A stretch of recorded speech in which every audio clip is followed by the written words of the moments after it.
Les pauvres, je veux dire, se plaignent de ne pas être riches. Et le seul truc qui vous coûte exactement le même prix et qui te donne, je veux dire, toi tu t'appelles Romaric. Bon, ça fait chic Romaric. Mais ça coûte le même prix que de s'appeler Brandon. Et je veux dire, autant utiliser. C'est le seul truc de riche que les pauvres peuvent s'acheter pour le même prix. Woody Allen qui disait qu'il passait son temps à noter sur des petits bouts de papier une idée du style un chanteur qui ne peut chanter bien que sous sa douche.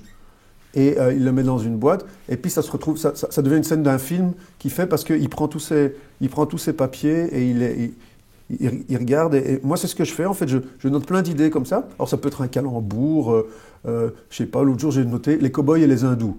Je sais pas ce que ça va donner, mais c'est dans ma boîte, et je vais ressortir tout, et puis je dis ça à un copain, il me répond les Playboys et les Indiens. Je dis très bien, je note à côté. Je suis toujours étonné, après des années, à quel point les Français peuvent dire « Ah, la République », c'est comme s'ils parlaient d'un truc, comme si les pays où il n'y a pas la République, ils n'ont pas de savon, et tu sais que dans les monarchies constitutionnelles, on est des sauvages qui n'avons pas compris la République. C'est avec trois grands R, quoi, et majuscules à tous les mots, et la raison, et la vertu, et le machin. Et donc, du coup, il y a peut-être un côté où on se prend un petit peu plus au sérieux, alors que, bon, bah, en Belgique, le pays est plat, on parle deux langues, dont une qui est quand même bizarre. Les vieux, comme catégorie, c'est une catégorie dont on peut se moquer parce que sans risque de représailles. Moi, je suis pour qu'on puisse en rire, et il y a des très bonnes vannes. Hein. Ce qui est génial avec Alzheimer, c'est qu'on se fait des nouveaux amis tous les jours. Enfin, il y a des choses très amusantes que j'ai entendues. Mais quand on y pense, c'est vraiment terrible.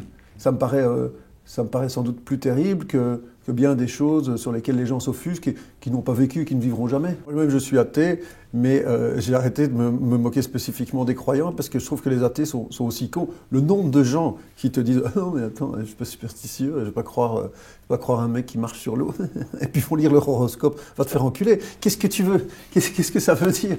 Tu vois, au moins la Bible, même si tout est pas bien, ça peut être écrit par des pigistes de femmes actuelles, quoi. Je veux dire. Le juif, c'est quoi?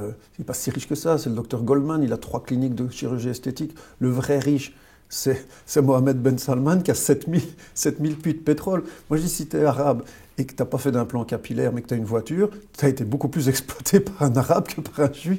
Le problème, c'est que j'ai des super blagues sur les zoroastriens, mais que c'est difficile à communiquer au public, parce que la plupart ne le connaissent pas bien.